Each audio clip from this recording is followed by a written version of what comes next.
저는 음식을 자주 해 먹는 편은 아닙니다. 그래서 때로는 음식 재료가 냉장고에 오랜 시간 있을 때가 있습니다. 그 중에 어떤 재료들은 시간이 좀 지나서 금방 곰팡이가 생기기도 합니다. 특히 이제 뭐 채소 같은 거나 과일 같은 거는 또 금방 곰팡이가 생기잖아요. 그래서 곰팡이가 생깁니다. 처음에는 아주 점처럼 작은 곰팡이였는데 시간이 지나면 어느샌가 다른 것에도 금방 퍼져 있는 걸 보게 됩니다. 특히 딸기나 뭐 빵이나 이런 것들이 좀 심한 것 같아요. 그러면 그 재료들을 버려야 하는데 다 버리자니 또 아깝다는 생각이 들 때가 있습니다. 그래서 곰팡이가 든 부분만을 이렇게 도려내서 그 곰팡이 든 부분을 버리고 나머지는 이제 음식 재료로 사용하거나 먹거나 합니다. 그런데 어떤 음식 재료들은 보기에는 적은 곰팡이여도 의사들이 말하기를 눈에 보이지 않는 그 곰팡이 독소를 함유하고 있다라고 얘기합니다. 그래서 그게 눈에 보이기에는 아주 작은 곰팡이여도 버릴 때는 도려서 버리면 안 되고 전체를 다 버려야 된다라고. 그래야 곰팡이가 퍼지지도 않고 그걸로 인해서 건강에 해를 입지도 않는다라고 얘기합니다. 아깝다는 생각에 아무렇지도 않게 여기면서 한 행동이 오히려 건강을 악화시킬 수 있다라고 하는 그런 말이죠. 그런데 이것이 음식 재료에만 그런 것이 아니라 교회 안에 발생하는 죄의 문제에도 적용될 수 있습니다. 그것을 오늘 본문이 우리에게 말해주고 있는 거예요. 오늘 본문은 이제 바울이 고린도전서 5장을 시작하면서 이제 새로운 이야기를 하게 됩니다. 바울은 이 고린도전서 5장부터 고린도 교회에 일어난 또 다른 문제, 전에는 그가 이제 자랑에 대한 문제, 그로 인하여 분열되는 문제를 얘기했다면 1장부터 4장까지 그 얘기를 했다면 이제 5장에 또 다른 문제에 관하여 이야기를 시작하는데요. 그것이 바로 교회 안에서 일어난 성적인 부도덕한 문제였습니다. 교회 안에서 일어난 이 성적인 부도덕의 문제는 고린도 교회만의 문제는 아닙니다.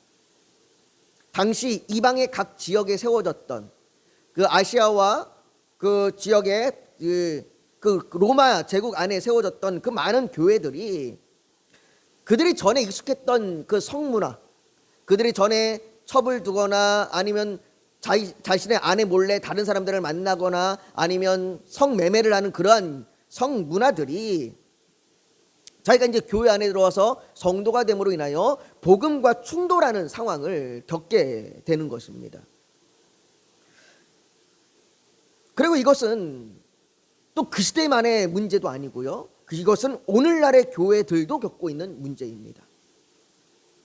우리가 살아가는 이 시대 역시 성적인 문란함이 가득합니다. 부도덕한 성적인 관계들이 미디어에 너무나 많이 등장하죠. 이 드라마에 또 영화에 주된 그 내용들이 뭐 불륜 뭐 이런 것들, 부도덕한 관계들이 너무나 아주 빈번하게 등장을 합니다. 또 결혼과 상관없는 성적인 관계가 이제는 도덕적인 것과 상관없이 개인의 자유로 여겨지는 시대가 되었습니다. 내가 누군가 성관계를 갖느냐, 내가 결혼하지 않고 성관계를 갖느냐, 뭐 이런 문제들이 이제는 도덕적인 문제가 아니라 내 개인의 자유의 문제로 여겨지는, 자유의 선택의 문제로 여겨지는 그런 시대가 되었습니다. 이런 시대적인 문화에 그리스도인들도 역시 동화되어 가고 있습니다. 그래서 그런 성적인 문제들이 죄가 되기도 하고 또 그 성적인 문제로 인하여 갈등하거나 힘들어하고 또 이미 죄에 너무나 습관화가 되어 버리기도 합니다. 단지 오늘날은 이 교회에서 이런 성적인 문제들을 이야기하기를 꺼리기 때문에 마치 아무 일도 일어나지 않은 것처럼 그냥 넘어가려고 한다는 거죠. 또한 죄를 이야기하기보다 오늘날에는 죄를 이 성적인 부도덕함, 이 성적인 죄를 이야기하기보다 사랑과 은혜를 더욱더 강조하는 시대가 되어다 보니까 그렇게 사랑과 은혜로 그런 것을 강조함으로 인하여 죄와 거룩함이라고 하는 이 부분에 대하여 치열하게 싸우는 이 싸움의 과정을 그냥 스킵시켜 버립니다. 그냥 스킵해서 지나가 버리는 거예요. 우리가 화면을 넘기듯이, 스킵해서 넘기듯이 그냥 그 치열하게 싸우는 과정은 그냥 넘어가 버리고 그냥 뭐든지 사랑과 은혜로 덮어줘야 된다라고 하는 그러한 시대가 오늘날의 시대가 되어버렸습니다. 오늘 본문에서 바울이 이 고린도 교회의 성적인 문제를 꺼낸 것은 단지 이 성적인 죄악을 행하는 자들이 옳지 못하다 이것만을 말하려고 하는 것이 아닙니다. 인간은 과거나 현재나 그리고 앞으로 미래에도 여전히 죄의 문제와 싸워야 할 겁니다. 이건 단지 성적인 문제뿐만이 아니에요. 성적인 죄악만이 큰 문제라서 얘기하는 것이 아니에요. 성적인 문제뿐만이 아닙니다. 바울은 11절에 가면 이렇게 얘기해요. 이제 내가 너희에게 쓴 것은 만일 어떤 형제라 일컫는 자가 음행하거나 탐욕을 부리거나 우상숭배를 하거나 모욕하거나 술 취하거나 속여 빼앗거든 사귀지도 말고 그런 자와는 함께 먹지도 말라. 바울은 성적인 문제뿐만 아니라 그 외에 수많은 죄의 문제들, 탐욕과 우상숭배, 거짓말 이런 모든 문제들도 다 이야기하고 있습니다.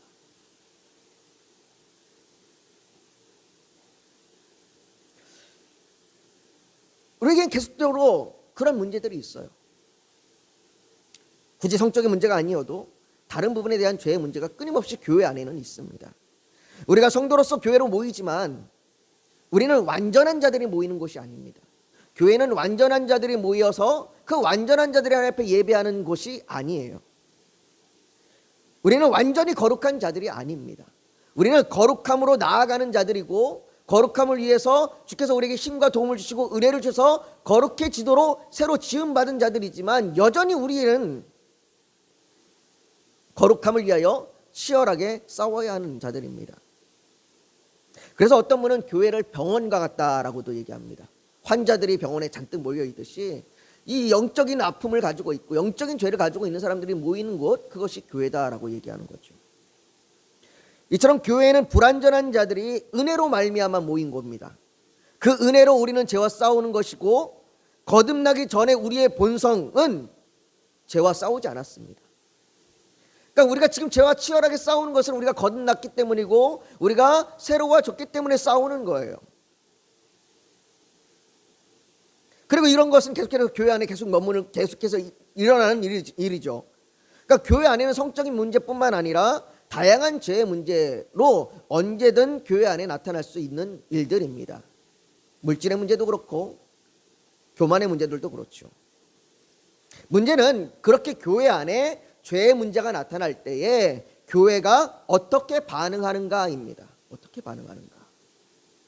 오늘 본문에 한번 1절을 보십시오. 오늘 본문 1절에 보면 이렇게 얘기합니다. 너희 중에 심지어 음행이 있다함을 들으니 그런 음행은 이방인 중에서도 없는 것이라 누가 그 아버지의 아내를 취하였다 하는도다 라고 얘기합니다. 바울이 특별히 성적인 문제를 끄집어내는 이유는 이 문제가 매우 심각한 문제였기 때문이에요.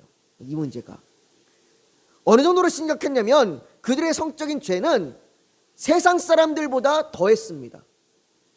세상 사람들보다 그 당시에 로마 제국 가운데 살아갔던 그 이방인들이 행하던 모습보다 저도 이방인들도 그렇게 안 하는, 이방인들도 혀를 찰 만한 그런 일들이 지금 교회 안에서 이루어지고 있는 거예요. 세상 사람들도 다 손가락질할 만한, 세상 사람들도 다 비방할 만한 그런 일이 교회에서 일어나고 있는 겁니다. 한마디로 예수 믿는 놈들이 아주 더해, 예수 믿는 놈들이 아주 더 악해, 이런 말이 들릴 정도가 된 거예요. 고린도 교회가 지금 그런 지적이 있는 겁니다. 그들이 세상을 향하여 빛이 되고 세상을 향하여 본이 되는 것이 아니라 오히려 세상이 손가락질하는, 세상이 비방하는 그러한 일들이 교회 안에 벌어지고 있는 겁니다. 그런데 이런 상황에도 교회는 쉬쉬하면서 아무 일도 없다는 듯이 넘어가 버립니다. 2절을 한번 보십시오. 2절을 우리 한번 같이 한번 읽어볼까요? 2절 같이 읽습니다. 시작. 그리하고도 너희가 오히려 교만하여져서 어찌하여 통한이 여기지 아니하고 그 일 행한 자를 너희 중에서 쫓아내지 아니하였느냐. 지금 바울이 교회를 향하여 말하고자 하는 것이 이거예요. 교회 안에 문제가 일어날 수 있습니다. 교회 안에 죄의 문제가 일어날 수 있어요.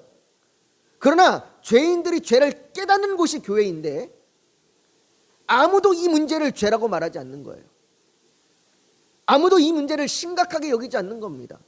세상 사람들도 손가락질하고 세상 사람들도 비방하는 이 문제인데, 너무나 심각한 문제인데 이것을 교회에서 아무도 심각하게 여기지 아니하고 아무도 이것을 드러내지 아니하고 그저 우리끼리 쉬쉬하고 우리끼리 조용하면 괜찮겠지. 그러면서 괜찮은 것처럼 자신들을 자랑하고 포장하면서 고린도 교회가 그렇게 오만함과 교만함으로 서 있다라고 그렇게 말하고 있는 겁니다.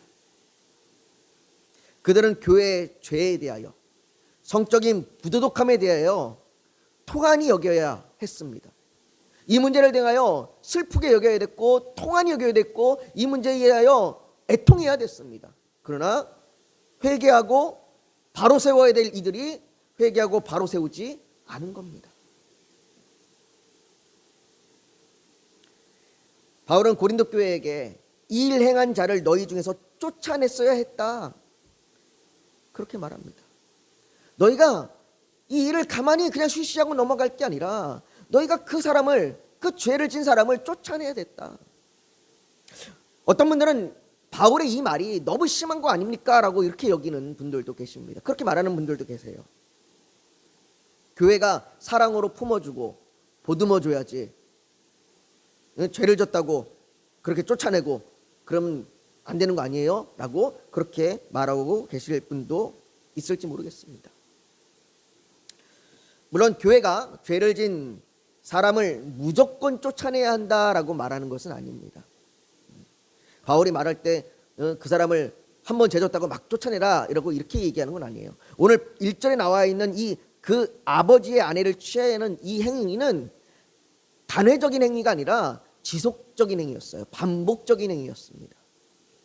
그 반복적인 행위가 계속 행할 때에, 그 죄 가운데 있을 때에 바울이 그를 쫓아내라고 말할 때 그 쫓아내라고 하는 말에 그 담겨 있는 것은 그냥 죄 한 번 졌으니까 쫓아내라 이게 아니라 예수님께서 마태복음 18장 15절과 17절에 말씀하시는 그 말씀의 의미가 담겨져 있는 건데요. 예수님께서 마태복음 18장에 이렇게 말씀하세요. 한번 들어보세요. 내 형제가 죄를 범하거든 가서 너와 그 사람과만 상대하여 권고하라. 만일 들으면 내가 내 형제를 얻을 것이요 만일 듣지 않거든 한두 사람을 데리고 가서 두세 증인의 입으로 날마다 확증하게 하라. 말마다 확증하게 하라. 만일 그들의 말도 듣지 않거든 교회의 말하고 교회의 말도 듣지 않거든 이방인과 세리와 같이 여기라 라고 얘기합니다.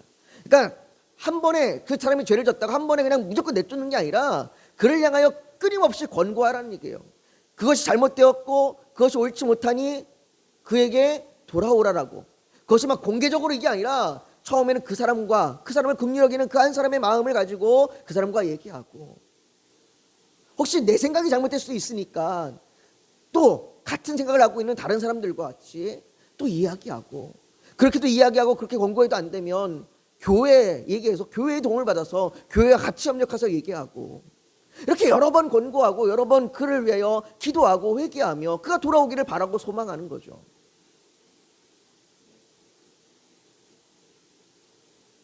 하지만 고린도 교회는 이런 일도 행하지 않았습니다. 이런 일조차도 행하지 않은 거예요. 형제의 죄에 대하여 아무런 것도 행하지 않고 그대로 방임한 겁니다. 여러분, 방임은 사랑이 아닙니다. 방임은 포용도 아니고 방임은 용납도 아니에요. 방임은 그냥 내버려 두는 겁니다. 내버려 두는 거. 그렇다면 바울이 쫓아내라 라고 말할 때에 그 바울이 쫓아내라고 하고 말하는 것은 그 형제를 미워해서, 그 죄를 진 형제를 미워해서 이제는 안 되겠다, 이제는 버리자라고 그렇게 말하는 걸까요? 오늘 본문 한번 5절을 한번 보십시오. 우리 5절을 다 같이 한번 읽어볼까요? 5절을 같이 읽습니다. 시작. 이런 자를 사단에게 내어주었으니 이는 육신은 멸하고 영은 주 예수의 날에 구원을 받게 하려 함이라. 먼저 우리는 여기서 바울이 쫓아내라 라고 말하는 것이 어떤 의미인지 볼 수 있습니다. 교회에서 쫓아낸다는 것은 5절에서 얘기하는 것처럼 사단에게 내어주었으니 이는 육신은 멸하고라고 하는 그런 의미를 담고 있는 건데, 이것은 사단의 영역인 세상으로, 즉 교회에서 세상으로 그를 옮겨내라라는 겁니다. 그곳에서 그는 그 죄의 결과로 인하여, 죄로 인하여 육체적인 고통을 겪게 될 겁니다. 그것이 질병일 수도 있고요, 그것이 수고로 인한 괴로움일 수도 있고, 그것이 죽음일 수도 있을 겁니다. 쉽게 이해하기 위해서 우리는 누가복음에 등장하는 아버지를 떠난 둘째 아들을 떠올릴 수 있습니다. 아버지의 재산을 다 탕진한 둘째 아들은 세상에 있으나 세상에서 돼지를 치면서 굶주리며 고통을 받았습니다. 그가 아버지 것을 다 잃어버렸을 때, 그가 아버지로부터 받은 은혜를 다 잃어버렸을 때에 그는 세상 속에서 고통을 당합니다. 그는 자신이 아버지를 떠나 있기에 아버지를 통해 누릴 수 있는 것이 아무것도 없음을 알게 되고 고통스러워하며 슬퍼합니다. 이것이 바로 바울이 말하는 의미입니다. 그러나 교회가 이렇게 죄를 범한 형제를 쫓아내는 두 번째 의미가 있는데, 그것이 5절 후반부에 나와 있는 영은 주 예수의 날에 구원을 받게 하려 함이라입니다. 그러니까 단순히 그냥 쫓아내서 세상에서 은혜 없이 고통받고 그냥 그렇게 고통으로 살다가 죽어라 이런 의미가 아니라, 그의 영혼은, 그의 영은 주 예수의 날에 구원받게 하려 함이라. 다시 말해 탕자가 아버지께 내가 아버지로부터 죄를 지었습니다, 내가 이 고통 가운데, 내가 이 굶주림 가운데 내가 이제 아버지를 생각합니다, 내가 아버지께 돌아가겠습니다 라고 얘기하는 것처럼, 그가 그 죄를 깨닫고 돌아오듯이 죄를 범한 형제가 죄를 깨닫고 돌아와 구원함을 받게 하려 하는 것, 이것이 목적이고 이것이 의미예요. 여러분, 이것이 사랑이고 이것이 교회가 죄를 범한 형제를 쫓아내는 목적입니다. 단순히 죄를 범한 형제가 미워해서, 그 죄가 믿고 그 형제가 미워서 넌 이제 우리랑 끝이야, 절교야, 넌 이제 우리랑 단절이야, 이게 아니라, 그가 그 잠시 세상 가운데 고통 가운데 머물지라도, 그가 하나님께서 허락하신 그 사단의 영역 가운데 그 고통 가운데 있을지라도, 그가 아버지의 은혜를 깨닫고 돌아와서, 자신의 죄를 깨닫고 돌아와서 그 영혼이 구원받게 하려 하기 위하여 하나님께서 그를 징계하시는 겁니다. 물론 오늘날의 시대는 교회가 죄를 범한 형제를 쫓아낸다는 징계가 아무런 효력이 없음을 보게 되는 시대가 되었습니다. 한 교회에서 징계를 받아도 다른 교회로 옮겨가면 그만인 시대가 되어버렸죠. 타 교회에서 어떤 이유로 옮겨왔든 교회의 성도수가 늘어나는 것이 교회의 자랑이 되어버리는 그런 시대가 오늘날의 시대가 되어버렸습니다. 하지만 시대가 그렇다고 해서, 시대가 이제 그런 시대니까 어차피 쫓겨나도 다른 교회 갈 거니까 이제는 교회 안에서도 죄에 대해서 얘기하지 말고 잠잠하자, 이렇게 가만히 있어서는 안 됩니다. 왜냐하면 이것은 단순히 교회가 죄에 대하여 징계를 하느냐 마느냐의 문제가 아니에요. 바울이 오늘 이 문제를 꺼내는 것은 너희 교회가 죄에 대해서 징계를 했느냐 안 했느냐, 왜 너희는 징계를 안 했느냐, 이걸 바울이 얘기하고자 하는 것이 아니라, 이것은 복음의 순전함과 복음의 진실함의 문제입니다. 너희가 그 복음의 순전함과 진실함을 지키기 위해서 얼마만큼 싸우고 있느냐의 문제인 거예요. 바울은 오늘 보면 6절에 얘기합니다. 너희가 자랑하는 것이 옳지 아니하도다 적은 누룩이 온 덩어리에 퍼지는 것을 알지 못하느냐라고 말합니다. 어쩌면 교회 안의 문제가 적은 누룩처럼 보일지 모릅니다. 그냥 우리가 딱 눈 감고 우리가 그냥 쉬쉬하고 넘어가면 아무렇지도 않을 거야 라고 그렇게 여길 수 있는 문제일 수도 있어요. 세상에서 손가락질하든 말든, 언론에서 교회에 대하여 뭐라고 하든 말든 대수롭지 않게 여길 수도 있습니다. 실제로 많은 교회들이 그렇게 그냥 대수롭지 않게 여기고 넘어가는 일들이 얼마나 많은지 몰라요. 그러나 실상은 대수롭지 않게 여긴 그 적은 누룩이 온 덩어리에 퍼지게 됩니다. 그러면서 바울은 8절에 이러므로 우리가 명절을 지키되 묵은 누룩으로도 말고 악하고 악에 찬 누룩으로도 말고 누룩이 없이 오직 순전함과 진실함의 떡으로 하자라고 말합니다. 바울이 여기서 얘기하는 명절은 위에 7절에서 얘기하는 유월절입니다. 예수 그리스도의 그 희생으로 우리에게 그 죄값이 씻겨지는 그 유월절, 그 유월절을 기념하며 누룩 없는 떡을 먹는 것처럼 너희 안에 그 죄가 되는 적은 누룩도 제하여 버리라 라고 얘기하는 거예요. 유월절 어린 양이 되신 예수 그리스도께서 죽으심으로 우리를 죄에서 죽고 우리를 새롭게 하셨으니, 이제는 우리에게서 죄의 누룩을 제거하셨으니 더 이상 세상의 누룩에, 그 죄의 누룩에 우리가 의존하지 말고 살아야 한다. 그렇게 적은 누룩이라도 제하여 버리려고 하는 그 복음의 순전함과 복음의 그 진실함을 지키고자 하는 그 싸움을 싸워야 한다라고 얘기하는 거예요.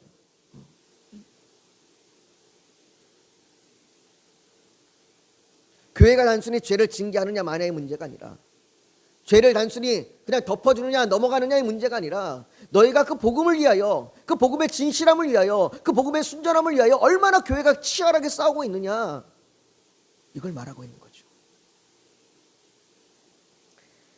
과거 우리 믿음의 선배들은 가난하고 힘들어도 복음의 순전함과 진실함을 위해 싸웠습니다. 성경의 진리가 왜곡되지 않기 위해서 싸웠지, 정치와 이념의 문제로, 교회의 재산의 문제로 교회가 갈라져서 싸우지 않았습니다. 복음의 진리를 지키기 위해서 고난과 비난을 받았지, 세상보다 못한 도덕성 때문에 비난을 당하지 않았습니다. 그들이 그렇게 할 수 있었던 것은 우리를 위해서 죽으신 예수 그리스도의 희생의 그 은혜의 깊이를 알기 때문이에요. 예수님께서 나를 위해서 죽으신 그 희생이 얼마나 큰지, 그 은혜가 얼마나 깊은지를 알기 때문에, 그 은혜 때문에 그 복음의 진리를 지키고자 치열하게 싸울 수 있었던 겁니다. 성경에 나오는 사도들이 그 예수 그리스도의 부활을 증거하면서 그들이 그 누구 하나 자신의 부를 누리고 그 누구 하나 자신의 그 유익을 누린 사람이 있겠습니까? 그들이 다 예수 그리스도 때문에 고통을 당하고 고난을 당하고, 그들이 예수 그리스도 때문에 핍박을 당하고 죽임을 당합니다. 그럼에도 그들이 그 길을 걸어가는 이유는 이 복음이 진리임을 믿기 때문이에요. 그러나 오늘날은 수많은 교회와 수많은 성도들이 이 복음의 진실함을 위하여 싸우지 않는 시대가 되어버린 것 같습니다. 사랑하는 성도 여러분, 교회는 복음의 순전함과 진실함을 지켜야 합니다. 때론 이것으로 인하여 어려움을 당하고 고난을 당하고 이것 때문에 비난을 받는다면 그 비난 역시 받아들여야겠죠. 그리고 우리는 복음의 순전함과 진실함을 싸우기 위해서 죄와 싸워야 합니다. 그리고 교회가 이렇게 할 수 있는 것은 그 복음의 순전함과 진실함을 위해서 힘들고 어려워도 죄와 싸우며 교회가 나갈 수 있는 것은 이미 예수 그리스도께서 십자가에서 승리하셨기 때문이에요.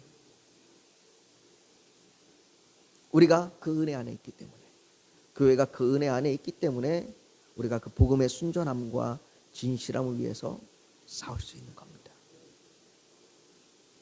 우리가 우리의 삶에서, 또 우리 교회가 이런 복음의 진실함을 지키고 순전함을 지키며 살아가기를 주의 이름으로 축복합니다. 이 시간 우리 오늘 말씀을 기억하면서 같이 좀 기도했으면 좋겠습니다. 여러분, 우리는 그냥 아무 일도 없이 넘어갔으면 제일 좋겠고, 비난을 안 받았으면 제일 좋겠고, 그냥 평안하면 좋겠고, 그냥 좋은 게 좋은 것처럼 넘어가면 좋겠습니다. 세상에서 손가락질을 당하기보다 세상에서 칭찬과 격려를 받기를 더 좋아할지도 모르겠습니다.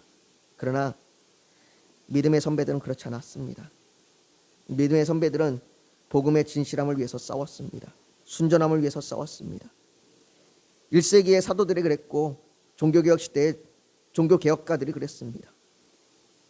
그리고 우리 믿음의 선배들이 그랬고, 또 지금도 그렇게 복음의 진리를 위해서 싸우는 사람들이 있습니다. 사랑하는 성도 여러분, 교회가, 그리고 여러분들의 삶이 복음의 순전함과 진실함을 지키기 위해서 죄와 싸우십시오. 그 싸우기를 피 흘릴 것까지 싸우십시오. 그러나 두려워하지 마십시오. 하나님께서 은혜로 도우실 것이고 하나님께서 인도해 주실 것입니다. 그러니 우리가 주님을 의지하여 그 복음의 순전함과 진실함을 지키기 위하여 달려나가길 원합니다. 주님, 그렇게 내게 힘을 주시고 내게 인도하여 주시옵소서. 우리 그렇게 주님 앞에 간절히 기도하며 나아가길 원합니다. 우리 주여 한번 부르짖고 같이 기도하겠습니다. 거룩하신 아버지 하나님, 아버지, 우리가 복음의 순전함과 진실함을 지키며 나아가는 교회가 될 수 있도록, 성도가 될 수 있도록 주여 우리를 도우시고 인도하여 주시옵소서. 아버지, 이 시대가 아버지 복음의 진리를 외면하며 자신의 욕심과 자신의 이기심을 가지고 살아가는 이 시대이지만, 그러나 아버지 교회가 그런 것에 흔들리지 아니하도록 우리가 주의 진리를 붙들고 나아가는 교회가 될 수 있도록 주여 도와주시옵소서. 또한 아버지 하나님 간절히 원합니다. 아버지, 이 교회 가운데에, 우리 교회 가운데에 주의 택하신 자들을 보내주시고 주의 부르신 자들을 보내주셔서 정말로 교회로 함께 세워져 갈 수 있도록 주여 도와주시고 역사하여 주시옵소서. 아버지, 우리 성도들을 붙들어 주시길 원합니다. 아버지, 우리 성도들에게 믿음을 더하여 주셔서 아버지 하나님을 소망하며 나아갈 수 있는 힘을 주시고 낙심하지 않도록 끝까지 인내할 수 있는 능력을 더하여 주시옵소서. 아버지 하나님, 선교사님들에게 힘을 주시고 선교사님들을 붙들어 주시길 원합니다. 아버지 하나님, 선교사님들에게 정말 아버지 역사하여 주셔서 그들을 통하여 그 나라와 그 민족 가운데 주의 교회가 세워지게 하여 주시옵소서. 또한 아버지 하나님, 우리 각자의 기도 제목이 있습니다. 우리 죄악을 용서하여 주시옵소서. 우리 죄를 용서하여 주시옵시고 우리가 거룩함으로 설 수 있도록 인도하여 주시옵시고, 아버지, 우리가 하나님의 나라의 백성으로서 하나님의 영광을 위하여 살아갈 때에 우리 가운데 그 모든 필요를 주께서 채우시고 인도하여 주시옵소서. 하나님께서 채워주시옵소서. 하나님, 우리의 병든 질병을 치료하여 주시고 우리의 모든 관계 가운데 회복함이 일어날 수 있도록 주여 역사하여 주시옵소서. 우리가 주의 기적을 보며 주의 아버지 그 능력에 그 하나님의 열심을 보게 하여 주시옵소서. 아버지 주여, 주께서 우리를 언제나 인도하시고 주께서 우리를 언제나 붙드심을 믿습니다. 하나님, 하나님의 그 함께 하심을 우리가 날마다 경험하며 누리며 살아가게 하여 주시옵소서. 모든 것 주 앞에 올려드리며 예수님의 이름으로 기도하옵나이다. 아멘.